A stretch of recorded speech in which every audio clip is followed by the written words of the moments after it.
Hey everybody, thanks for joining me here today. This is Nichole Paschal with Topaz. Today we are here for realistic star effects and sun flares using the new Topaz Star Effects. With that, let's go ahead and get started with the webinar. The new Topaz Star Effects, which was recently released, is a really convenient way to create very realistic and nice sun flares. I really love it for the sun flare factor, but it can be a pretty big challenge sometimes to make it look realistic and authentic. And I think whenever you are trying to blend it with your image, it's very important that it does blend in and people don't recognize it as being an effect. So if you are trying to be realistic with the effect and you don't want somebody to come up and say, "Oh, did you use a star effect on that?" You want just somebody to say, "Wow, look at that sun, look at that light." So that's kind of what we're going to be going over today. Let's go ahead and get out of this image.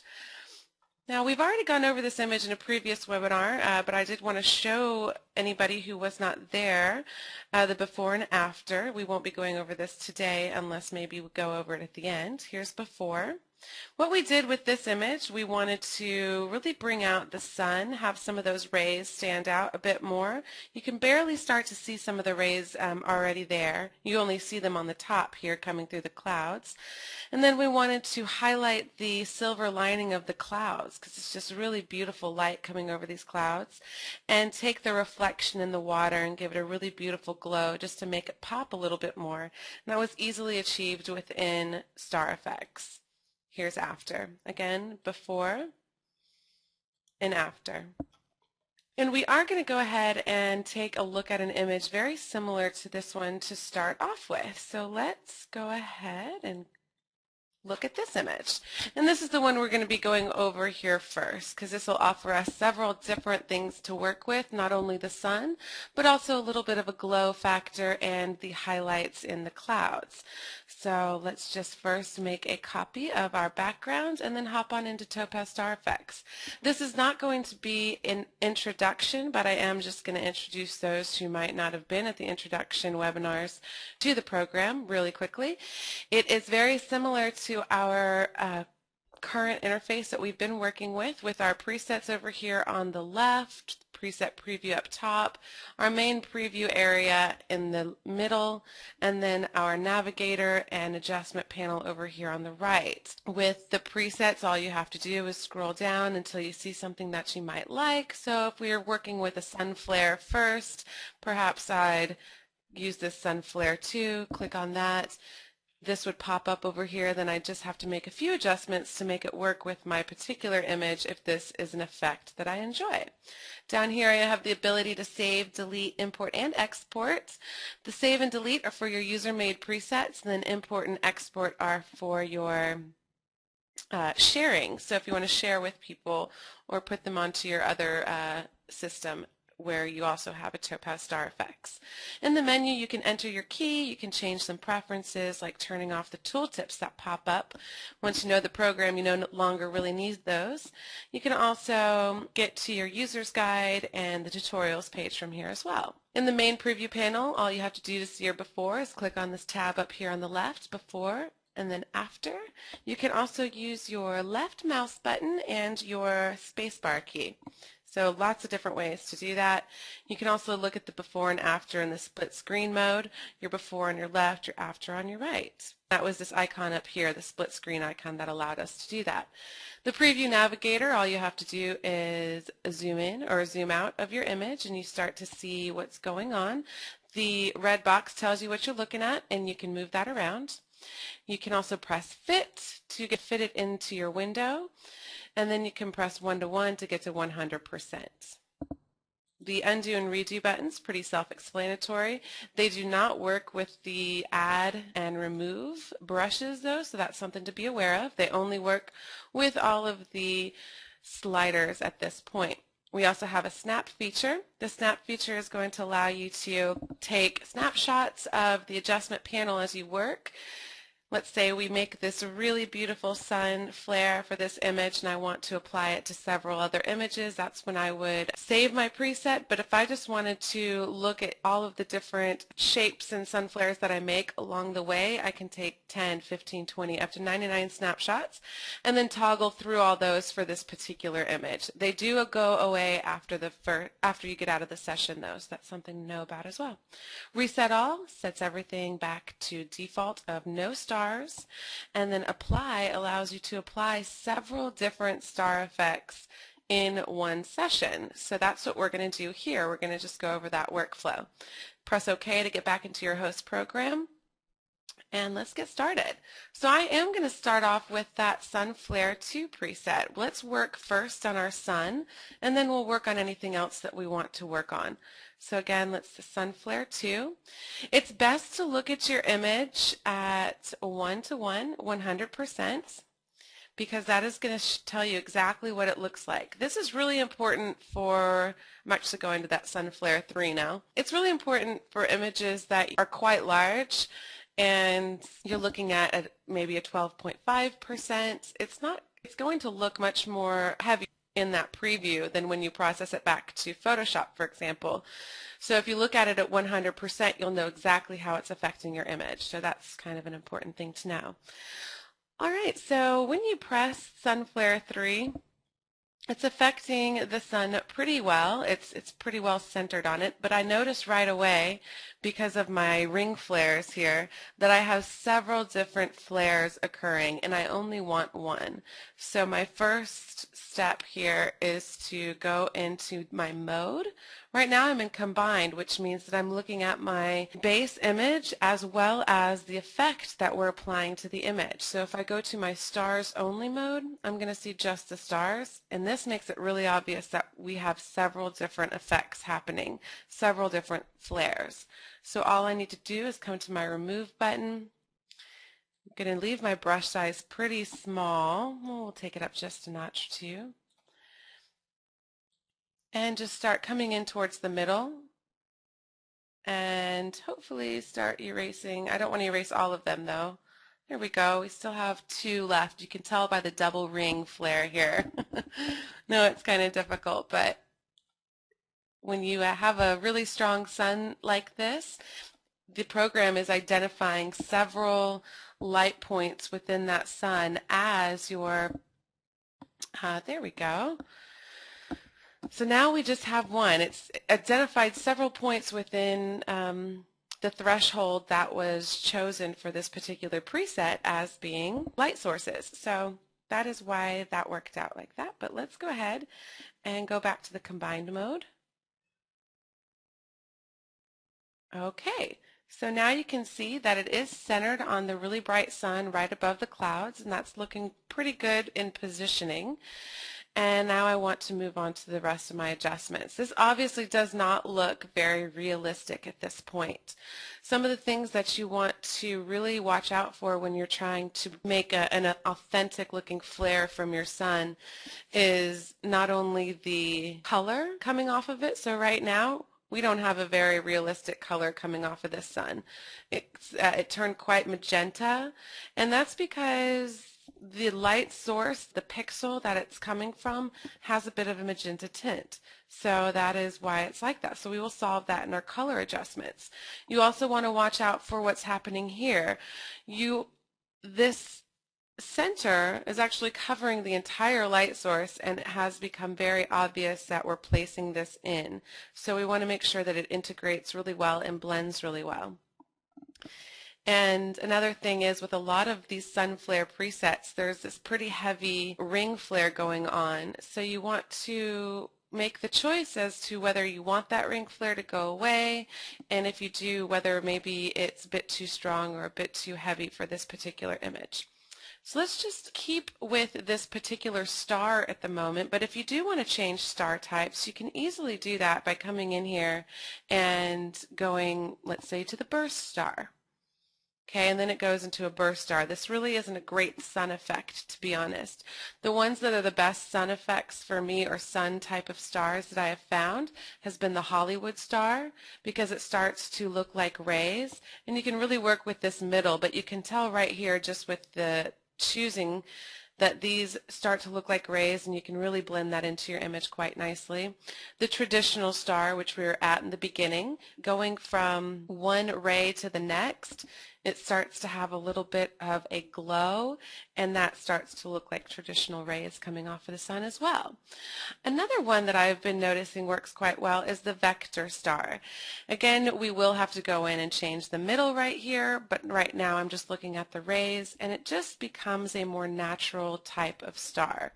The rest of them you'll have to work with a little bit, and the centers start to get a little bit less formed. As you saw with this burst star, it's not an actual circle, so that starts to become an issue as well in certain images. So I'm going to leave this at the traditional star right now. We might change that up, and I'm going to go into my main adjustments. The first thing that I want to focus on is getting this center right here to go down. I can do that in two ways. I can work on my luminance, which is going to take the overall effect down altogether and will really affect that center. But as I do that, I'm noticing that I'm also affecting the way the rays are being affected. So they're not quite as long, and they're not quite as obviously thick. So that's a problem. So if you're looking for really longer, obvious rays coming off your sun, you might want to keep your luminance up just a little bit. Now the spread is also going to help you with that center. As you take that spread down, that center is going to start to tighten up a little bit. But something to know about the spread actually softens up the star effect. So it'll soften and diffuse the edges of your rays. So it just depends on how the sun is placed in your image, if it's behind trees, if it's out in the open like this, if it's behind clouds. However it naturally will fit into your image, you can work with it that way. But know that as you take your spread down, it'll start to get sharper and sharper and sharper, and that does not work for certain images. So now I'm just going to play with that and try to come to a nice median. Take my luminance down a little bit, but bring my spread back up to soften up those edges, because that's what works for me in this particular image. Also, don't forget to play around with the size. The size right now is as big as it can possibly go for this image. So I'm just going to start taking this down a little bit and getting a more natural size rays happening for this particular positioning of the star. And I'm just going to hop down to my additional effects and get rid of this ring flare because it's just bugging me. There we go. I feel better already. Okay, going back up into my main adjustments, and again, just playing around with the spread and the luminance will help you decide what you need to do. Now, once I have all of that kind of done, I'm going to take a look at my Hollywood star and see what I think. And I think I like that a little bit better now. I'm going to keep it right there, go back down to my main adjustments, take my luminance down just a little. There we go. And now you can change the size, do what you need to do there. You can change the angle of your sun flare here if that needs to happen, but something that I think is important, especially in certain images that might be going through trees or anything like that, taking the number of points down to a more natural amount of points. So we can take this down to 6. Now you might notice that there's quite a few other little things happening here, and that's because I'm realizing in this particular sun flare preset that we started with, we have something called secondary points. So that's starting to happen, and that's going to change what we've been doing quite a bit. So now we're going to take these points back up.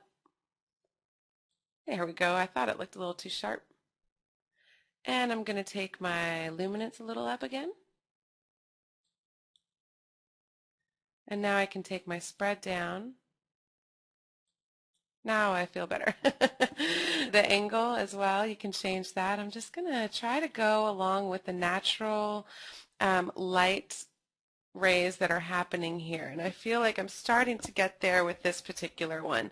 Let me try to add a couple more points and see what happens. I think I'll leave it right there for now. And I'm going to go into my color adjustments. In the color adjustments, you have several things that will help you make realistic effects. One of them is saturation, and the other is temperature and rainbow. So the saturation is going to actually pull from the original light source color where it really started off from. And the temperature is going to allow you to go from warm to cool, either one. And so you can use both together or neither. When you use neither, you're going to have a white star. Take that rainbow down, it's plain white. And then you can really start to work with it. I'm going to add in some saturation. I usually like to do that from just the actual color of the sun. However, where this particular sun flare is coming from, it's a little magenta. So I'm going to go in here and add this warmth to help achieve color that matches our sun pretty exactly. So I'm going to go real warm here. Maybe add a little bit more saturation, see what happens there. There we go. Okay, and then we have the rainbow strength. What rainbow does, and it's really nice when you're working with anything that might be a reflection or a light hitting glass and you have it popping up off of it, it adds a natural rainbow type of color going in, starting from the middle where you'll have the red and it goes out in a rainbow.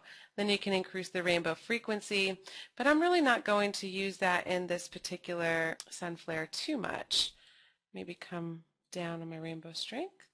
Okay, so let me show you where we were before. Here's before, here's after. It's still a little obvious for me, so I'm going to go back up into my main adjustments, and I'm going to take my luminance down just a little. That's a little too much. Let's take that back up. Okay, I think I went from 0.12 to point, and now we're going to 0.10. Okay, here's before and after. Now one of my favorite things in the additional effects is the glow. I'm going to take the glow out. It was in the original preset, so you'll see. Without the glow, here we are. Here's before and after. We just have those really nice flares coming. And then with the glow, you just have a natural kind of haze coming off of the light source. This is really nice for night images and light sources like the sun that are going again through trees or an obstruction, to have a little glow that's hitting branches or the sides of objects is really nice. But in this particular instance, I just want a little bit, not too much. So here's before and here's after. And I'm pretty happy with this particular effect on this sun. I'm not trying to make it overdone and make it really, really obvious that I added this effect in, and that was the intention here today, so I think that we achieved that. Now I'm going to move on to a couple other more natural effects as well, realistic effects. Both of these particular areas will use the same effect, and it's the glow effect. The first thing I do before I work on the glow effect is I'm going to come down here and I'm going to press apply. And what that's going to do is leave my sun flare alone. Now if I go to my before image, my new base image includes this sun flare. So I really enjoy that because it allows you just to continue with your workflow without having to get out of the program. Now when I'm working on the glow down here in my reflection on the water and sand and the glow in my clouds, kind of the silver lining that's happening because of the sun reflecting off of them, those are the two areas that we're going to be working on. So it's pretty simple. My technique that I've kind of come up with, it's a very straightforward technique. All I do is I come to my main adjustments. I'm not even going to worry about these presets. I'm just going to come to my main adjustments and take my threshold to 0. What that's going to do is take all of my light sources and make them all really obvious, but we're about to solve this. So there you are. That's not at all, that's very realistic, don't you think? I'm just kidding. Okay, so we're going to take the luminance all the way down too. Now when you take the luminance to 0, nothing is showing. So only this original sun effect will be there. It's taken everything else away. I'm going to take everything else I'm going to leave alone because nothing else matters in this except the size, and we're going to come back to that. Now I'm going to go to my additional effects and I'm going to take my glow up. it's going to be, it separates itself from the original main adjustment star that you create. So right now this is way too much glow, so let's just take that down a notch, and the size is way too heavy. But it creates a very natural, beautiful glow around these things. So let's go up here and just work with the size slider in the main adjustments and the glow slider and the additional effects, and then we'll go into the color adjustments to get that lovely color back in. So here's before, here's after. It's not really super obvious, but it just gives you a really beautiful little extra glow around these where the sun is touching. So now let's go into our color adjustments and take the saturation and move that up. This will also put a little extra glow into the midst of the center of the sun as well. I'm going to take those saturation levels and move them even further up. There we go. Maybe the temperature even just a little.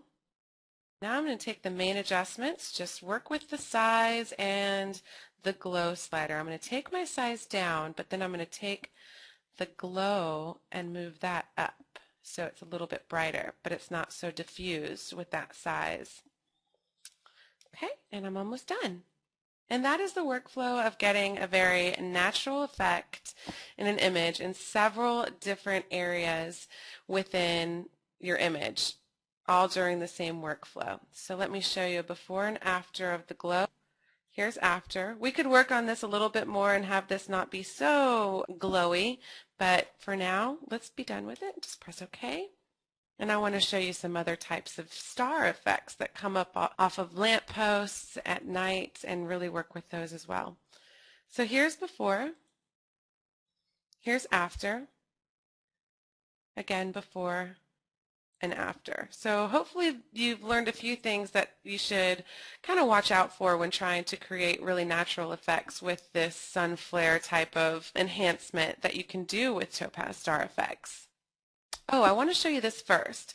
This is actually an image taken at night, long exposure, at a very small aperture that created very beautiful star effects, but not intentional. It was just a natural, no filter or anything. So when you look at this image up close, you see how obvious these star effects are, but these are actual effects that happen naturally from the camera settings that were used when this image was taken.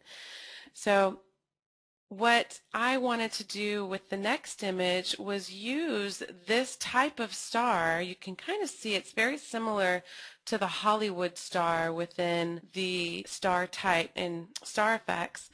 So I want to use the Hollywood star and really try to get this particular look in the next image that we use. So let's go to that next image now. Here we are. Now I did work on this a little bit before, so I want to show you the before and after, and then we'll show you what I did. Here's before, here's after, again before and after.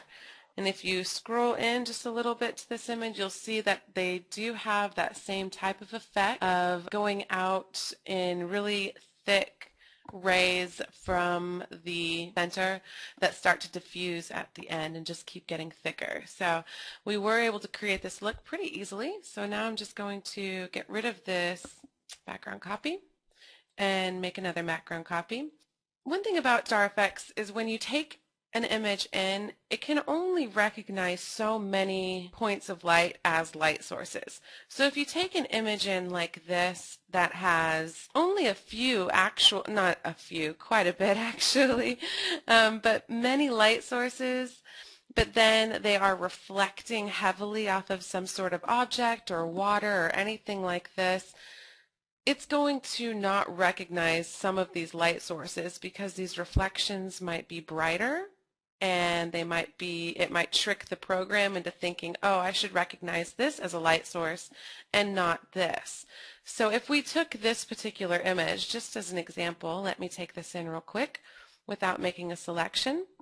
And I'm going to go, let's do lampposts.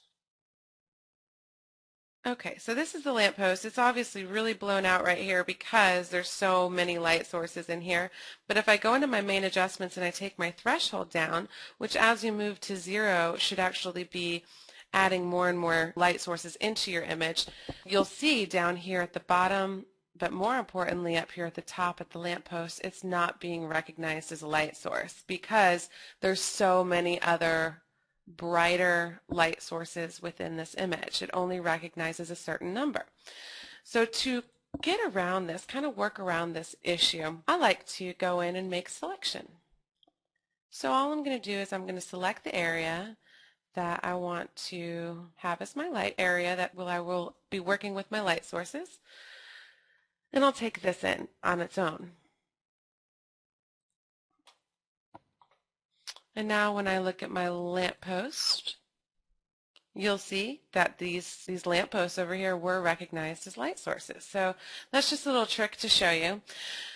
But right now what I want to do is eliminate this craziness that's going on. And one way, because there are so many light sources within this particular image, one way to kind of just get rid of all of this is to go into my main adjustments and take my threshold up. Okay, I'm going to take it up and I'll start taking it down to add in light sources. And I'll see which ones start to be added, and if it's, okay, see that's not really working because these are brighter than over here. So what I'm going to do is add in each one by itself. So that's kind of the workflow that I choose to go by whenever I'm deciding if I want to use my threshold slider or if I just want to come in and I use my add remove stars. Now I know the star type is going to be that Hollywood star, but let me show you first how I know that. It's the actual shape of that other image, our little muse image.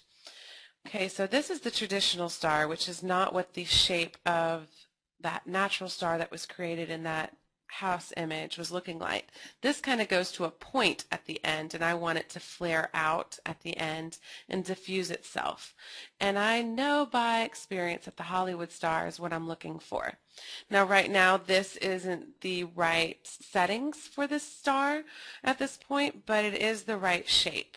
So I am going to stick with this Hollywood star, and I'm going to look at my image at 100%. I was forgetting to do that. There we go. So you can really see what it's looking like as opposed to what it looked like at 50%. Now when you scroll in, you can tell that there's several stars right here. It's not just one star. And if it's difficult for you to tell, or if you think that it might be brighter than it should be, one way that I like to see that is giving myself some ring flares. And you can tell right away you have several different ring flares. So I'm going to just go into my star settings and remove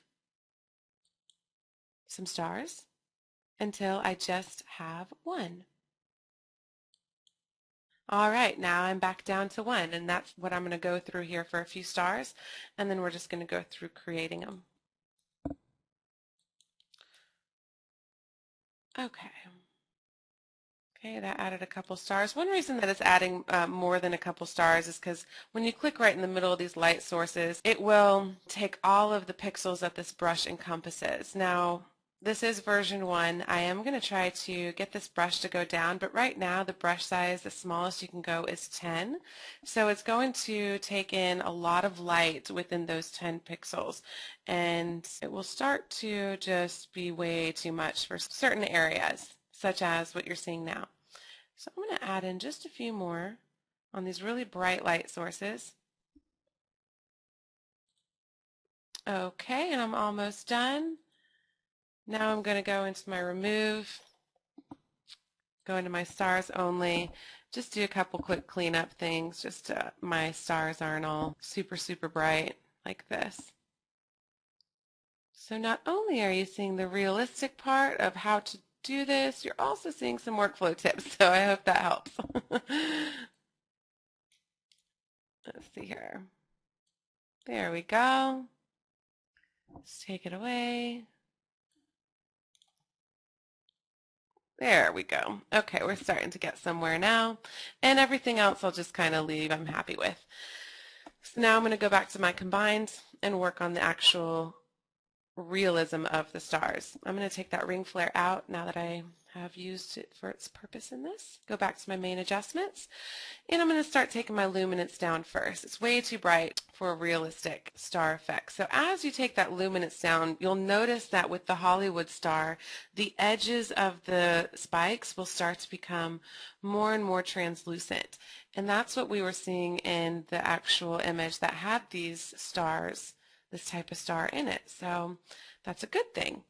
Now the spread is very, very, very low, but I'm not going to take it up much higher because the image that we're building these stars off of had these separate types of spikes going on at the end. And if you don't remember that, I can show you. So really I'm just going to work with the luminance, and that's about it. So as we take it down, you can really start to see it start to blend into the image in a very real way. We also have some glow going on in here. You can tell that right here around the star, and that's really nice to create a really beautiful haze that a lot of these types of artificial light will create. That's another thing to look at when you're working with this artificial light. It's that kind of haziness that goes around it. Now I'm going to look at my color adjustments. My color adjustments, the saturation, when you're working with artificial light, this is important to remember to make that realistic. You don't want your saturation all the way down and your temperature at 0.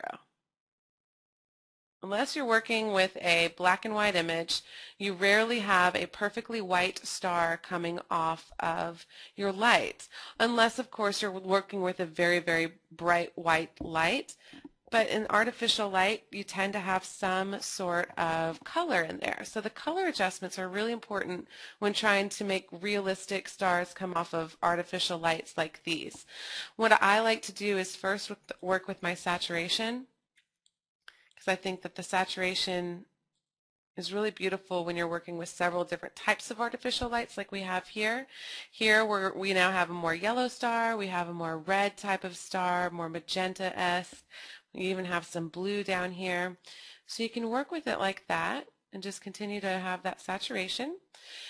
And then you can take the temperature if you want to make it a little bit warmer altogether or a little bit cooler altogether. You can work with that quite easily.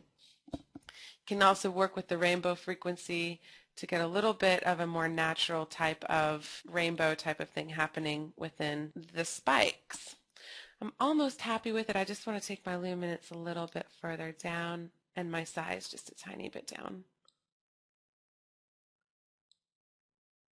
All right, I'm pretty happy, and I think that it matches the effects that we were made in the other image in a natural setting very similarly. So I'm going to say okay. We can go look at those other stars again to take a look. But let's get out of that. Here's before. Here's after, again before and after. Now you might want to take your time if you were working with as many artificial lights as we just did when you're working with your own images, and really go in and select all of the light sources that you really want to be affected. We really don't have the time. There are tons of different light sources going on, but just to give you a recap of the original image that we were kind of going after, here we have the stars we're trying to emulate, and you can tell here that there are several different spikes in each large spike of this, and that's how you get it kind of going into almost a triangular type of spike.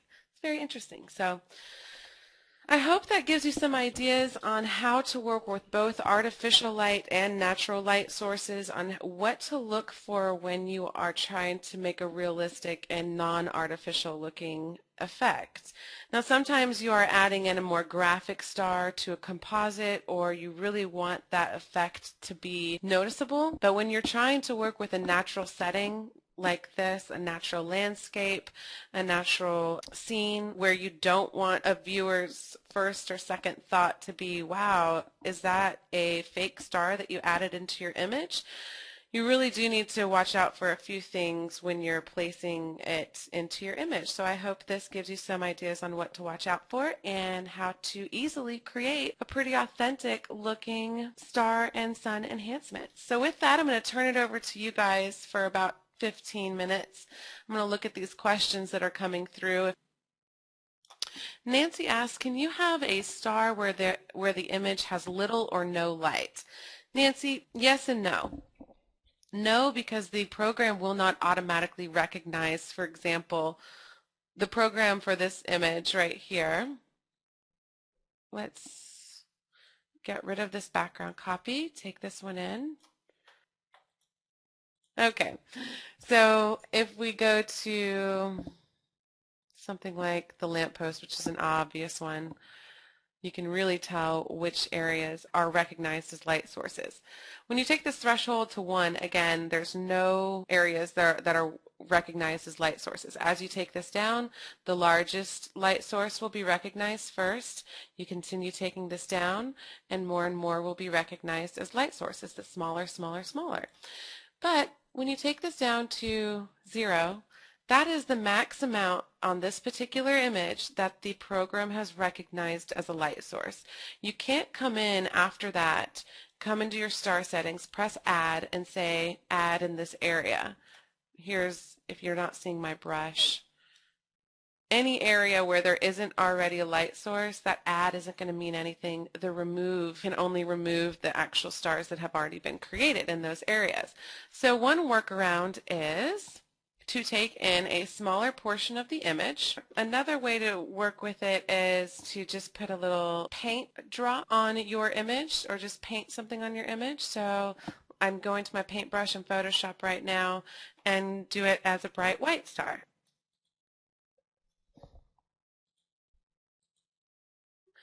And the idea is that you just create the center of the star by painting it into an area where you would want it, and then you would see it affected.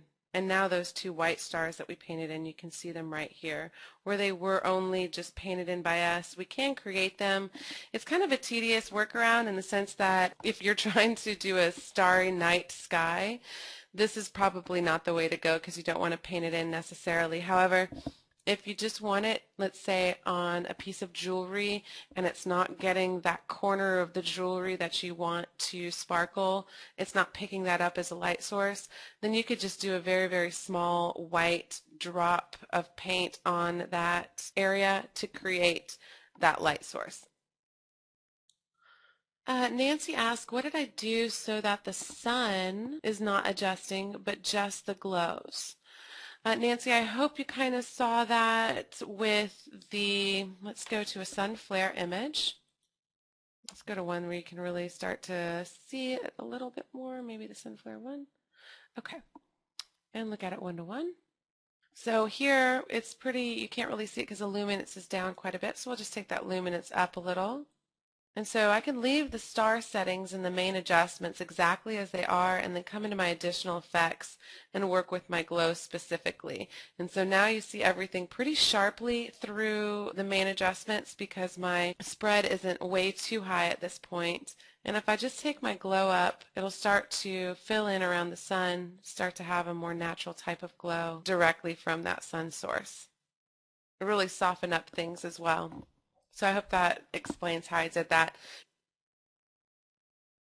Teresa says, can you go over the beautiful glow in the water and how you achieve that? Sure, Teresa, we can actually look at this image. This one has it as well. We will just scroll down to the water area, and I'm just going to press Reset All. So we come to 0. This is one of the easiest techniques, I think, and it's really beautiful on several different things, such as the clouds, the glow or reflection in water, or even city lights to get really beautiful kind of that artificial glow or haze that happens without any sort of star effect. And I really like it. So the thing that you have to do is first take your threshold completely down. What that's going to do is recognize as many light sources as it possibly can, and you'll see that tons of these sparkly reflective things have been recognized as light sources. I'm not going to even worry about trying to do anything else because what I'm going to do is just take my luminance down. My luminance is going to take away everything. If I take it down to 0, everything will disappear because it's not recognizing anything. It's not putting any sort of strength into the area that it is recognizing, should I say.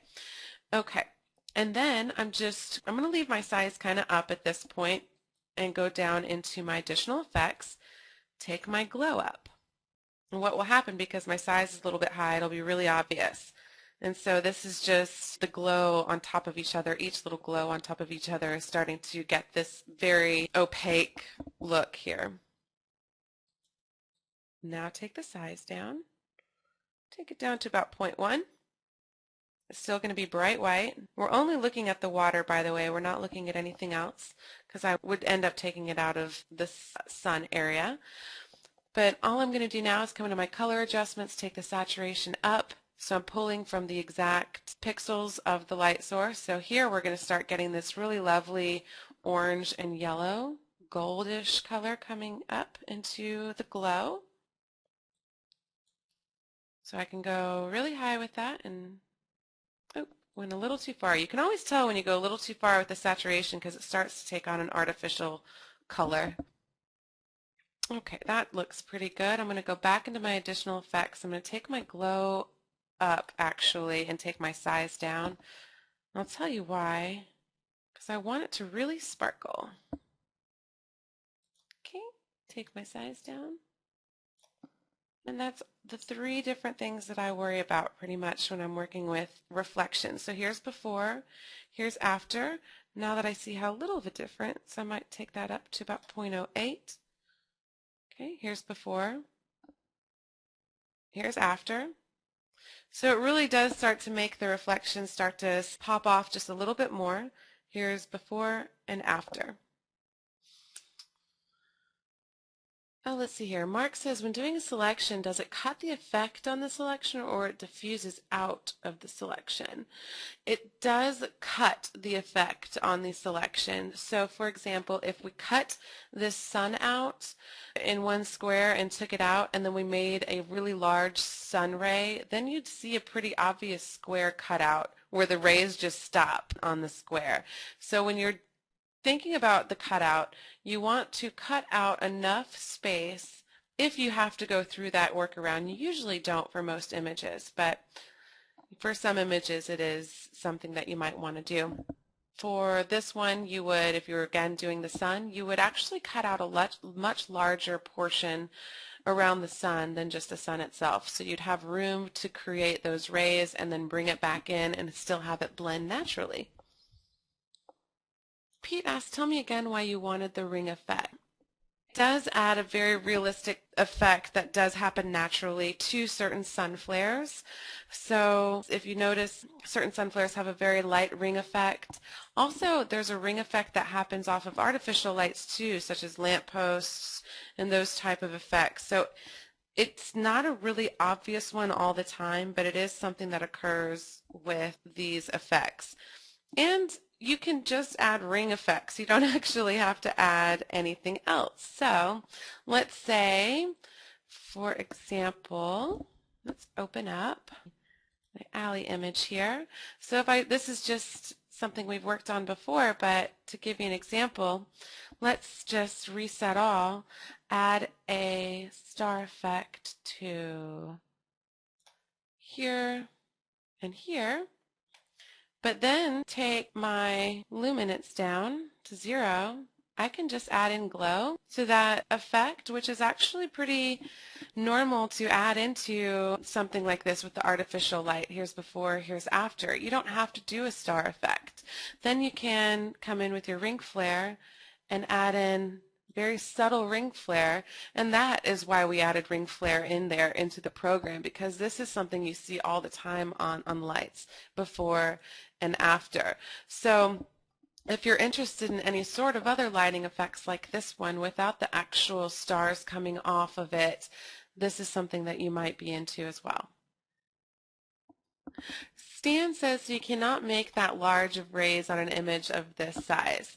Stan, there is a limitation to the size of the star that's going to be made. So if you are interested in making a larger star, maybe possibly doing a cutout and working directly with that star, one way that the size of the stars are calculated by the program, in this program or in this particular image that we're looking at right here, these 2 light sources are going to be the largest stars that we're able to make. So if you want to make a really large star down here on this particular reflection, you're going to have to cut these 2 stars out by just doing a a cutout and not bringing this in with you, because automatically it looks at the size of the light source, and that's what determines the size of the effect that's going to happen on that particular light source. Dave asked, does Star Effects work as a smart object to preserve settings?